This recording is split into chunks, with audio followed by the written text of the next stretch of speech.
Nirmal Abraham, ഇപ്പോൾ പാകിസ്ഥാൻ എന്തിന് ഈ ഘട്ടത്തിൽ ഇങ്ങനെ ചെയ്യുന്നു എന്നൊരു ചോദ്യമുണ്ടല്ലോ. നേരത്തെയാണെങ്കിൽ ലോകരാഷ്ട്രങ്ങളിൽ ആരുടെയൊക്കെ പിന്തുണയുണ്ടായിരുന്നു. ഇപ്പോൾ അങ്ങനെയില്ല. ആഭ്യന്തര കലഹങ്ങൾ കൊണ്ട് കലുഷിതവുമാണ്, സാമ്പത്തികമായും തകർന്നിരിക്കുകയാണ്.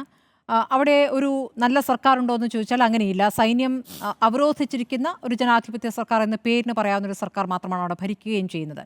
അപ്പോൾ ഇത് ആരുടെ താല്പര്യം? അതുകൊണ്ടുള്ള നേട്ടം എന്താണ്?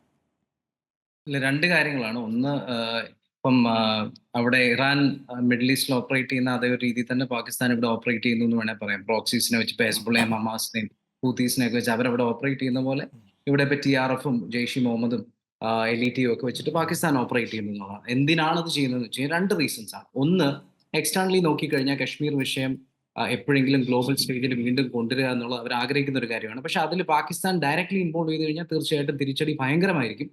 ലോക രാജ്യങ്ങൾ ഉൾപ്പെടെ തിരിച്ചടിക്കും. കാരണം ഇപ്പോൾ റഷ്യയുടെ ഒക്കെ കേസ് നമ്മൾ കണ്ടല്ലോ, ഒരുപാട് സാങ്ഷനിങ്ങും ഒക്കെ വന്നപ്പോഴത്തേക്കും വളരെ വീക്കെൻഡ് ആയിരുന്നു ആ ഒരു സമയത്ത് റഷ്യ. അതേപോലൊരു സംഭവം വരാതിരിക്കാൻ വേണ്ടിയാണ് ഒരു വാടക ഗുണ്ടയായിട്ടുള്ള പ്രോക്സിയെ വെച്ച് അവർ ചെയ്യുന്നത്. ഒരു കാര്യം അത് ചെയ്യാനുള്ള റീസൺ എന്ന് വെച്ചാൽ പാകിസ്ഥാനിൽ താങ്കൾ തന്നെ പറഞ്ഞൊരു പോയിന്റാണ്, എക്കണോമിക്കലി വീക്കാണ്, അവിടെ ബ്ലാക്ക് ഔട്ട്സ് നടക്കുന്നു, അവരുടെ പാകിസ്ഥാനി റുപ്പി വളരെയധികം തരം താഴ്ത്തപ്പെട്ടിരിക്കുന്നു.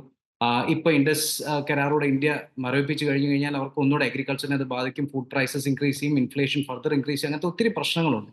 സോ അതിൽ നിന്നൊക്കെ ഒരു ഡിസ്ട്രാക്ഷൻ ആണ് ബേസിക്കലി അവർ ഒന്നാമത് ഉദ്ദേശിക്കുന്നത്. രണ്ടാമത്തെ കേസ് കശ്മീർ വിഷയം വീണ്ടും ഗ്ലോബൽ സ്റ്റേജിൽ കൊണ്ടുവരിക. ഇപ്പം ഷിംല അഗ്രിമെന്റ് ഇത് മാറിക്കഴിഞ്ഞാൽ അവർക്ക് ഏറെ സാധിക്കാൻ പറ്റും. കാരണം വെച്ച് കഴിഞ്ഞാൽ നേരത്തെ സിംല അഗ്രിമെന്റ് ഒരു നേച്ചർ എന്ന് പറഞ്ഞു കഴിഞ്ഞാൽ അത് ബൈലാറ്ററൽ ആണ്, ഇന്ത്യയും പാകിസ്ഥാനും മാത്രം ആ കാര്യം ഡിസ്കസ് ചെയ്താൽ മതി, ഇത് പീസ്ഫുള്ളി പോയാൽ മതി എന്നുള്ളതായിരുന്നു അഗ്രിമെന്റ്. അത് മാറിക്കഴിഞ്ഞാൽ ഇപ്പൊ എക്സ്റ്റേണൽ പ്ലേയേഴ്സ് കൂടെ വരും, ഒരുപക്ഷെ ഗ്ലോബൽ സ്റ്റേജിൽ വീണ്ടും ഈ കശ്മീർ വിഷയം ഉള്ളത് കൊണ്ടാണ് ഇങ്ങനെ നടക്കുന്നത് കാണിക്കാൻ സാധിക്കും. ഇത് രണ്ടുമാണ് മേജർ ആയിട്ടുള്ള വിഷയങ്ങൾ. പക്ഷേ പതിവിന് വിപരീതമായിട്ട് ഇത്തവണ പാകിസ്ഥാനെ സംബന്ധിച്ചിടത്തോളം അധികം സപ്പോർട്ട് കിട്ടാൻ ഇടയില്ല. അങ്ങേയറ്റം ഒരു ഡിസ്റ്റൻസ് സാധ്യത കാണുന്നത് വേണമെങ്കിൽ ചൈനയാണ്. അതിന് 2 റീസൺസ് ഉണ്ട്.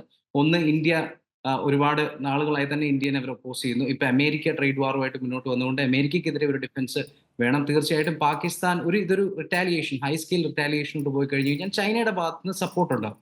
എങ്ങനെ സപ്പോർട്ട് എന്ന് ചോദിച്ചു കഴിഞ്ഞാൽ, ഒന്ന്, ഇപ്പൊ UN നേരത്തെ തന്നെ സൂചിപ്പിച്ചു, ഇസ്രായേൽ പലസ്തീൻ വാർ ഉണ്ടായപ്പോൾ അമേരിക്ക ഇസ്രായേലിനെതിരെ വരുന്ന ഏത് പരാതിയും വീറ്റോ ചെയ്യുന്നു. റഷ്യക്ക് എതിരെ വരുന്ന പരാതികൾ വീറ്റോ ചെയ്യുന്നു. അതേപോലെ തന്നെ ഇവിടെ പാകിസ്ഥാനെതിരെ ഒരു ആന്റി പാകിസ്ഥാൻ പരാതി ചെന്ന് കഴിഞ്ഞാൽ അത് വീറ്റോ ചെയ്യാൻ ചൈന ശ്രമിക്കും. ഒന്നാമത്തെ കാര്യം. 2, വലിയ രീതിയിൽ റിറ്റാലിയേഷൻ ഒന്ന് പാകിസ്ഥാൻ അത് ഹേർട്ട് ചെയ്യുന്ന ഒരു സ്റ്റേജ് വന്നു കഴിഞ്ഞാൽ ഒരുപക്ഷെ ചൈന പണ്ട് ചെയ്ത പോലെ അരുണാചലിലും ലഡാക്കിലും ഒക്കെ ബോർഡർ പ്രഷർ ചെലുത്തി അവിടെ അറ്റാക്ക് ചെയ്യാൻ ശ്രമിച്ചേക്കാം, ഇന്ത്യ ഒന്ന് ഡിസ്ട്രാക്ട് ചെയ്യാനും ഇന്ത്യൻ ഫോഴ്സസിനെ സ്പ്ലിറ്റ് ചെയ്ത് കൊണ്ടുപോകാനും. അപ്പൊ അത്തരത്തിലുള്ള സപ്പോർട്ട് ഒരുപക്ഷെ ചൈന തരും. പക്ഷെ അതിനപ്പുറം വേറെ ഒരു രാജ്യവും തന്നെ, ഇപ്പം ടർക്കിയെ പോലും എടുത്താൽ തന്നെ, വാക്കാലുള്ള സപ്പോർട്ട് അല്ലാതെ മറ്റൊന്നും അവരുടെ ഒന്നും സൈഡിൽ നിന്ന് വരാനില്ല. അതുകൊണ്ട് പാകിസ്ഥാൻ ചെയ്തത് ഒരു സ്ട്രാറ്റജിക് മണ്ടത്തരമാണ്. പക്ഷെ നേരത്തെ പറഞ്ഞ പോലെ അവരെ സംബന്ധിച്ചിടത്തോളം ഡിസ്ട്രാക്ഷൻ ആയിരുന്നു ഒരു മെത്തേഡ്. കശ്മീരിന്റെ കേസിൽ എങ്ങനെയെങ്കിലും പൊക്കിക്കൊണ്ടുവരാൻ. പിന്നെ ഇന്ത്യക്ക് ചെയ്യാൻ പറ്റുന്ന ഏറ്റവും നല്ല കാര്യം എന്ന് പറഞ്ഞാൽ എങ്ങനെയെങ്കിലും ടെററിസ്റ്റ് ഗ്രൂപ്പുകളുമായിട്ടുള്ള അവരുടെ ബന്ധം സോളിഡ് ആയിട്ട് സ്ഥാപിക്കാൻ പറ്റും. ഇപ്പം നമ്മൾ ചരിത്രം എടുത്ത് നോക്കിക്കഴിഞ്ഞു കഴിഞ്ഞാൽ ബന്ധം ശരിക്കും പറഞ്ഞാൽ പരസ്യമായ രഹസ്യമാണ്. ഇപ്പൊ ജെയ്ഷ് ഇ മുഹമ്മദ് 25 വർഷമായിട്ട് അവിടെ നടക്കുന്നു. 2001 പാർലമെന്റ് അറ്റാക്കും പിന്നീട് നടന്ന പുൽവാമ അറ്റാക്കും പത്താൻകോട്ടിലെ അറ്റാക്കും ഒക്കെ അവരാണ് സൂത്രധാരൻ എന്നുള്ളത് തെളിഞ്ഞതാണ്. അവിടെ 25 വർഷമായിട്ട് പാകിസ്ഥാനിൽ അവരുടെ ബേസ് ഉണ്ട്, അവരുടെ മുതലാളി അവിടെയാണ് എന്നുള്ളത് വ്യക്തമായ ഒരു കാര്യമാണ്. അതേപോലെ തന്നെ 2008 മുംബൈ അറ്റാക്കിൽ ലഷ്കർ ഇ തായ്ബയിൽ നമ്മൾ പിടിക്കപ്പെട്ട അജ്മൽ കസബ് ടെസ്റ്റിമോണി കൊടുത്താണ്, ഞാൻ പാകിസ്ഥാൻകാരനാണ്, എന്നെ വളർത്തിയതും ട്രെയിൻ ചെയ്തതും പാകിസ്ഥാനിൽ വെച്ച് ലഷ്കർ ഇ തായ്ബയാണ് എന്ന് എടുത്തു പറഞ്ഞാണ്. അന്ന് പിടിക്കപ്പെട്ട പാകിസ്ഥാനി അമേരിക്കൻ മാസ്റ്റർ മൈൻഡ് ആയിട്ടുള്ള ഡേവിഡ് ഹെഡ്ലിയും പറഞ്ഞു, എനിക്ക് സഹായം കിട്ടിയ ലഷ്കർ ഇ തായ്ബ മാത്രമല്ല, പാകിസ്ഥാന്റെ മിലിറ്ററി ഇന്റലിജൻസ് ആയിട്ടുള്ള ISIയുടെ സഹായം ഞങ്ങൾക്ക് കിട്ടിയിരുന്നു എന്നുള്ള ടെസ്റ്റിമോണി ഉണ്ട്.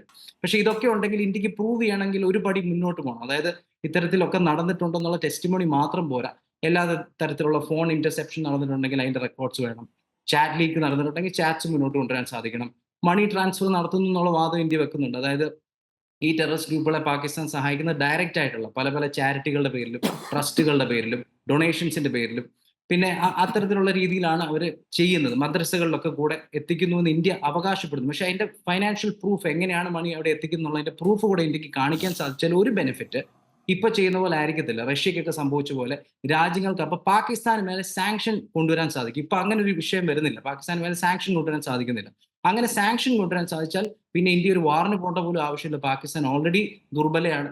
അവിടെ നിന്ന് വീണ്ടും അവരുടെ കേസ് കുറച്ചുകൂടെ പരിതാപകരമായിട്ട് പോകാം.